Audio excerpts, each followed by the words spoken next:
Hello everyone, I thought I'd talk about Project Hail Mary. Went to go see it yesterday. There was a preview thing this weekend where it seemed like all the cinemas got some kind of early release for a couple of showings this week, even though it comes out next week, like the week that you're seeing this. So I thought I'd give a little review sort of thing from someone who hasn't read the book at all. My partner has, I haven't, so it was two different perspectives, so I just like to go through that.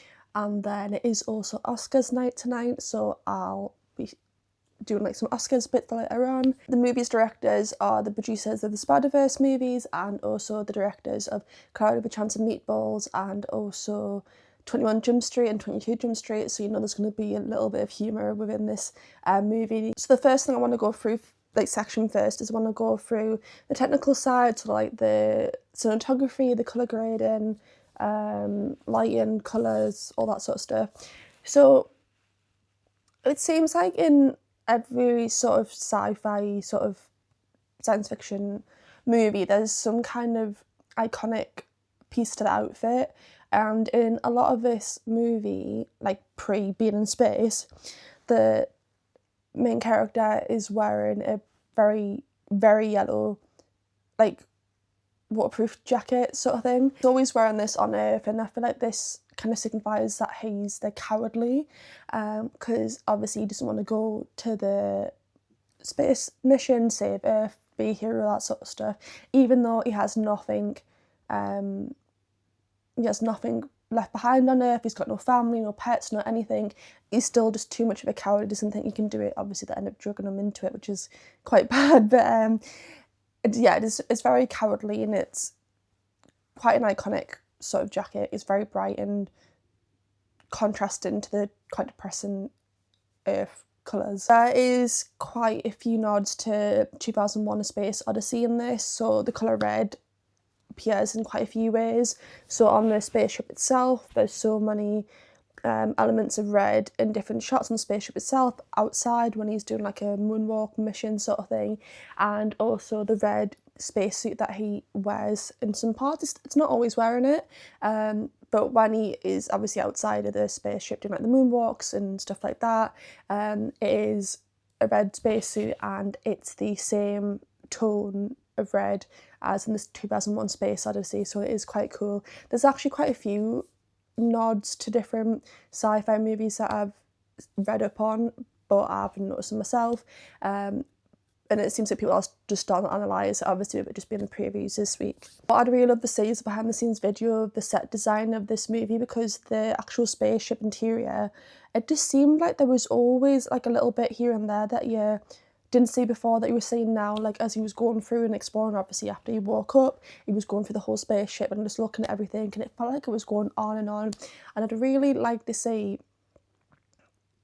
how big this interior actually was on set and things like that, and how they came up with the shots. The cinematographer is Greg Fraser, very well known for Dune, so it was quite cool seeing them in another aspect. Obviously it's still very much a spacey thing, but the contrast in the colours is completely different. Obviously Dune, it's very neutral, obviously sand, black, things like that, but then with this movie it's full colour, yellow, red, blue, you see just all the primary colours are mainly used in this film, so it's quite cool seeing the contrast and seeing how else he could work with that, which I just really enjoyed seeing in the piece of work from him, to be honest. I feel like the way that this movie is shot is it perfectly encapsulates the science fiction story on screen.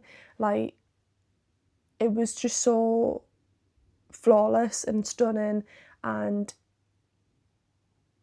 I kept thinking to myself, how are these things being shot? How did they come up with this?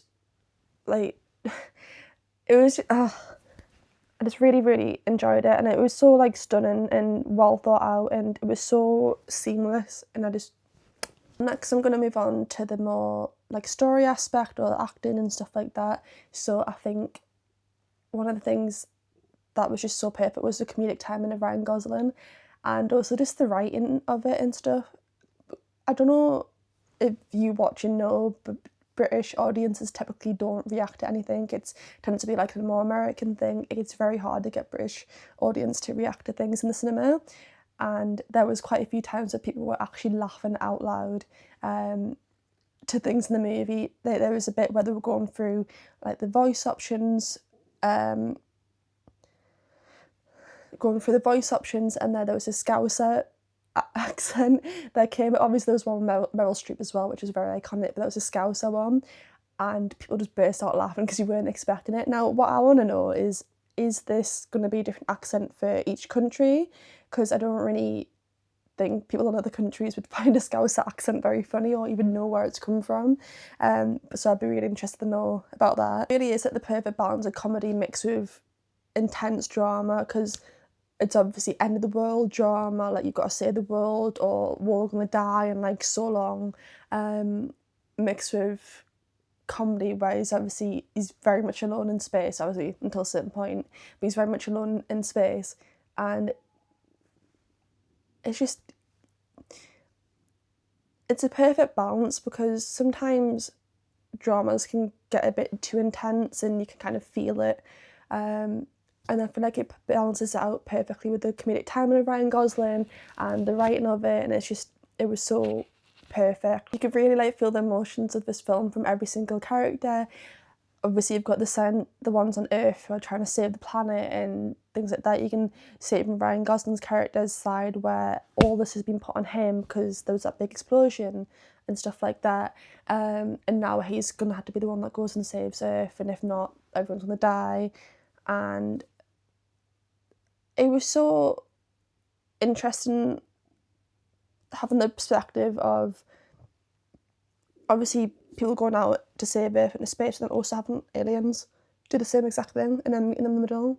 That concept, I really enjoyed it. One thing I will comment on is I can't imagine how lonely it would have been for Ryan Gosling to be basically the only main cast member in this film. Obviously we'll have other cast members, but he was the main one, and he was just by himself most of the time, talking to a camera, doing like diary logs and stuff like that, and then when he does have someone else to talk to, it's gonna be like a puppet or CG or whichever way they went about doing it. I just imagine that'd be quite lonely. Like, and how much dialogue he actually had would have been insane, because obviously he was carrying the whole movie just himself. So I really do applaud him for that, because I can't imagine how hard that would have been. Having Sign of the Times by Harry Styles being sung by like the head of this whole operation as they're about to go and like obviously lift off and like get the actual operation underway,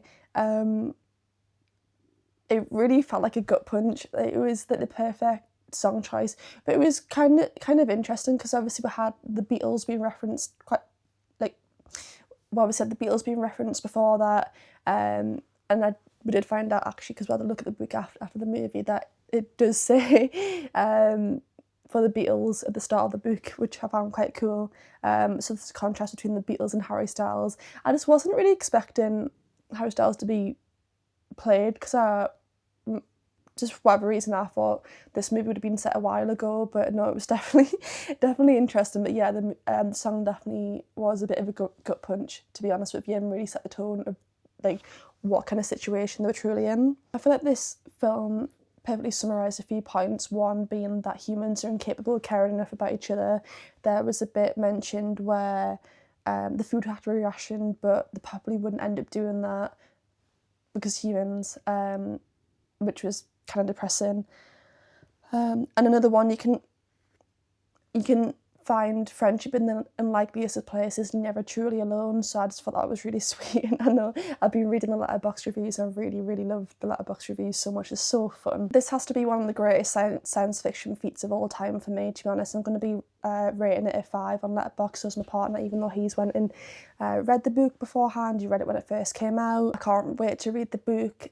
It really does feel like Blockbuster Cinemas making a big comeback, and I'm enjoying it so much, because I do miss it. I feel like everyone agrees after Avengers it kind of plummeted quite a bit. I'm also just so excited for the Oscars tonight, even though it's going to be so late in the UK, so I'm going to be staying up and doing that. So I'll be doing that in a little bit. Yeah, but now I'm going to go wash my hair. I'm going to have a little self-care night, and then I will see you when it's Oscar time. Why is it like fucking Mario Kart music?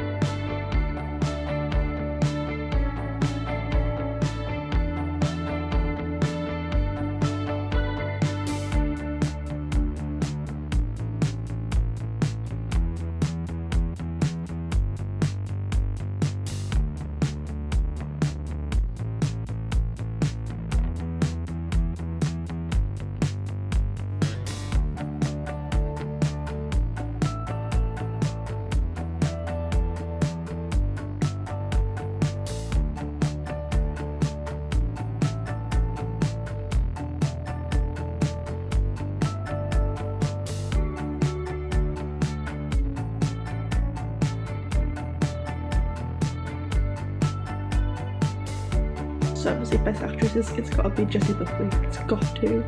Performance was insane. Insane. It's got to be Jessie Buckley.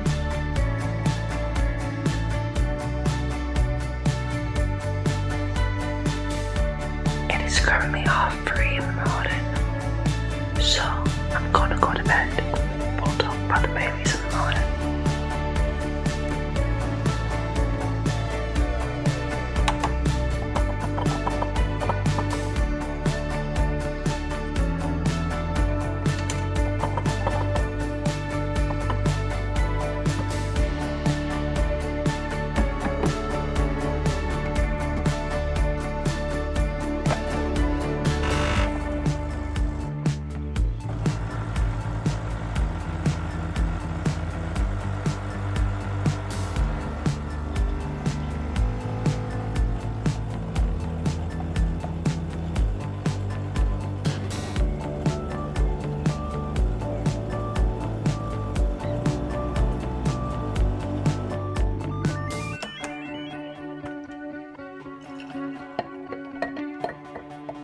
Cheers to the Oscars.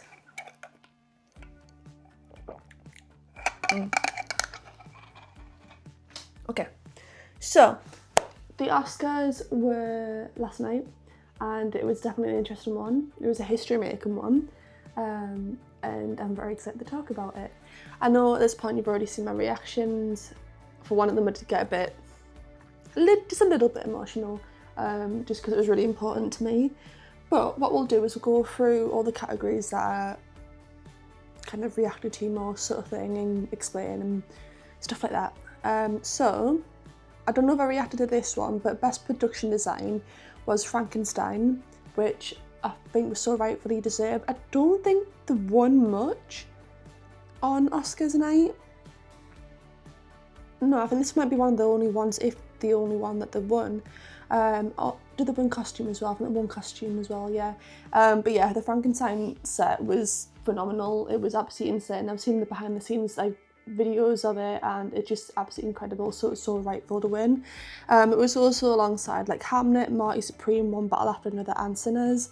But yeah, it's just because I feel like the reason why I think it deserves to win the most is because a lot of the stuff in the other movies are kind of like normal everyday sort of things.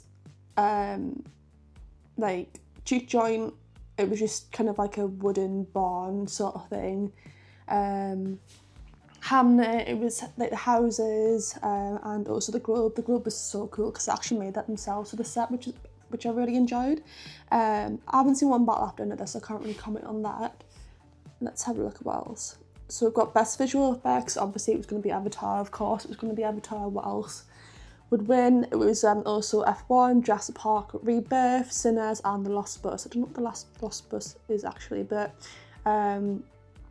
yeah, I haven't also seen F1 yet. I've been wanting to see it, but I feel like there was so many movies coming out at that time that kind of just got away with us and we couldn't see it. But no, I'm happy about Avatar Fire and Ash winning. And then we've got best sound, which is F1, makes sense. Best film editing, one battle after another. Haven't seen it though, so can't really comment on it. Best cinematography. Now, this is the one where I did get a little bit emotional on it, because Sinners won. It was Autumn Jarrell Arkapour. I think I hopefully pronounced that right. But I was so excited for her to win because obviously made history, being the first female cinematographer to win. And it just means a lot to me. I've been a camera trainee, I've worked in the camera department. So I can appreciate how hard of a job it actually is, especially with carrying around an IMAX camera, which are ridiculously big and heavy. So it was just the almost like ultimate, like,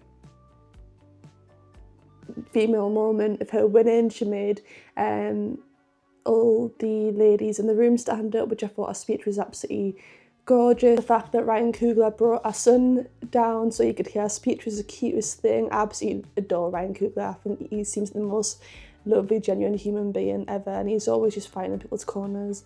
And I've also, I don't know if you know, but there's this brand called Girls on Tees or Girls in Tees or whichever, and they've got one for autumn, so I have actually ordered myself a little t-shirt in celebration of her winning, which I'm very excited about. Winner of Best Original Song was Golden by K-pop Demon Hunters. A lot of this was kind of hit and miss, because people were kind of arguing. Obviously, this has made history for K-pop music, and stuff like that. And obviously, the cultural reset is kind of given, because obviously K-pop's still a massive genre. But I really feel like within Europe and America, it's kind of made it like the genre like a household name. So obviously not household name, but you know what I mean. Like everyone kind of knows what it is now. But then people argue, I lied to you, should have won from Sinners, because that song is just absolutely phenomenal. I can't get into it because I just love it so much. Like we've actually got I've got my record player there and we've got it on vinyl, which I got for my anniversary. So beautiful. It's unreal on vinyl as well. So if you have one, I would really recommend getting it. Best original screenplay, Ryan Coogler. No comments. Just so happy. Like that man deserves a world.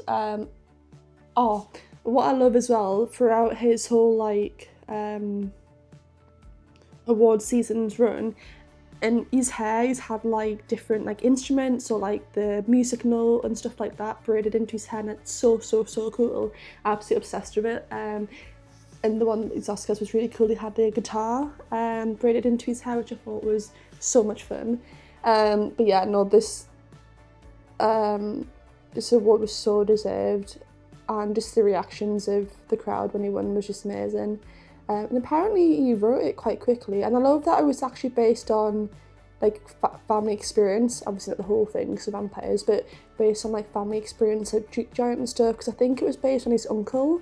And the stories that his uncle would tell him as a kid. Yes, in a national feature, obviously Sentimental Value won. It seemed like Sentimental Value was a massive favourite at the Oscars this year.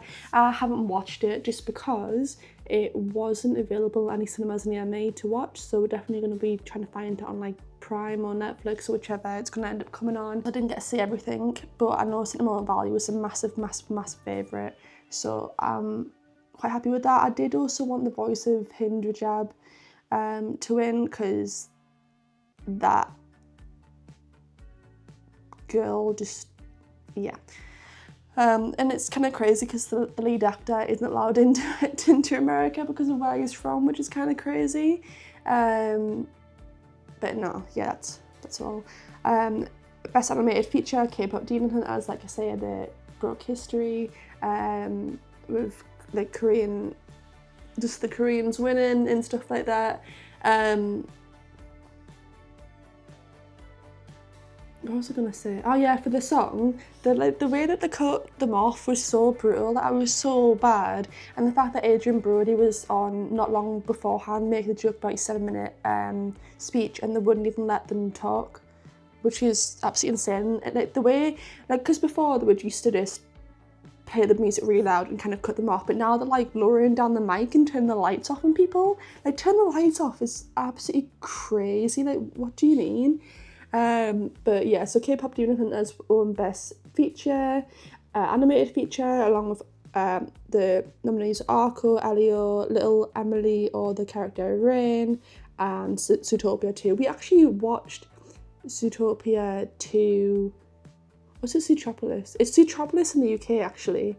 Don't know why it's called Zootopia in America and Zootropolis in the UK, but we only watched it the other night. I think it's actually in this vlog, or a previous one, I can't remember. But we only watched it recently. It might actually be in this vlog, and really enjoyed that movie. It's so funny. A supporting actress was Amy Madigan for Weapons. Again, didn't get to see Weapons. It was in the cinema, but it was only on for a very, very short amount of time, so unfortunately didn't get to go see it, and it was one of the ones I wanted to go see, even before all the Oscars nominations were announced and stuff. It's on its normal run, we didn't want to go see it, but unfortunately not. Now, best actor. I can't tell you how many times I've watched the reaction video of the winner for Best Actor. I don't know if other people have seen it, but there is a video from, I think it's the first year in the theatre, it's someone filming from behind, and I've watched so many different people each time I've watched this reaction, and it's just the most heartwarming, gorgeous moment ever. It's one of my favourite Oscar moments of all time, to be honest, because you've got Pedro Pascal, like patting Michael B. Jordan on the back, like giving him a shake. His mum's reaction, his reaction, Ryan Coogler, Michael B. Jones, like it's so well deserved, and I really do enjoy when directors have their muses. So obviously Ryan Coogler's done 3 films with Michael B. Jordan. I think it was his first feature film as well, which was absolutely crazy, but I love when directors have the muses. I think it's the funnest thing. But no, it was so well deserved, and the fact that he played 2 different people were kind of joking that he should have won 2 awards, one for The Smoke and one for Stack. But yeah. Now, Best Actress. Everyone saw this coming. You knew exactly what was going to happen. It's Jessie Buckley for Hamnet. It's genuinely the most insane performances to ever exist. Like, this whole movie, you know, when you watch a movie so gloriously great, on the drive home you're just silent, trying to understand what you just witnessed. But yeah, Jessie Buckley's acting in Hamnet is absolutely phenomenal. It's something that's going to be studied in acting schools or drama schools for quite some time, and it's so well deserved. She's done like a full sweep of all the award seasons this year. She's won every single one, I think. Like, they're the ones, a lot of them were like this one and this one, and they kept changing each time, but Jessie Buckley each time, that woman. And that speech was really gorgeous as well. Yeah, it was really nice. And then the winner of Best Picture was one Battle After Another. Again, haven't seen it, but some people are happy, some people aren't happy. A lot of people think that Hamnet or Sinners should have won. A lot of people are happy that one Battle After Another won. Again, I haven't seen it, so I can't comment on it. I do personally think that Sinners or Hamnet should have won, because I don't think that there's a better film, a more jaw-dropping, glorious film than Hamnet, to be honest with you. And then Sinners, I've seen that movie twice. We were going to go see it a 3rd time. Unfortunately, we went out the cinema again because we were trying to hold out for IMAX. We were going to go to a local city and try and see an IMAX. We never got to see an IMAX. But yeah, so that's basically the roundup. Like, it is genuinely one of my favourite Oscar nights to ever exist, really, to be honest with you. This is the first time that I actually stayed up and watched the Oscars, or maybe second time. I think I watched one time when I was a teenager, but I was actually up until like 3:30 a.m. because it finished about 3 a.m. and I had to have a little bit of time to decompress afterwards because I was so hyped up. But yeah, my partner was asleep, so that's why I wasn't really reacting too much. I had to be very, very, very quiet. But yeah, that basically brings us to the end of the award season, which is absolutely crazy. And we've already got some big movies coming out. We had the Spider-Man No Way Home trailer come out, which I'm a big Spider-Man nerd. Like, you have absolutely no idea, I'm the biggest. I had Spider-Man nails for my birthday. And yeah, So I'm very excited for that. So you'll see a lot from me around that time. But yeah, my camera cut out there. But yeah, thanks so much for watching. If you enjoyed it, please give it a thumbs up, subscribe down below. I'm gonna try and do more like film and TV based stuff because I really enjoy doing it. I just don't like doing the full set you down sort of thing. So I'm gonna try integrating in the vlogs. And yeah, I've got a lot of content films. I'm hoping to be posting a video every week. And yeah. If you did enjoy it, or if you have any recommendations or tips or anything for me, please leave it down below. And if you have any comments about the Oscar season or the award season, please let me know down below, and I would love to talk to you about it. Okay, have a nice day.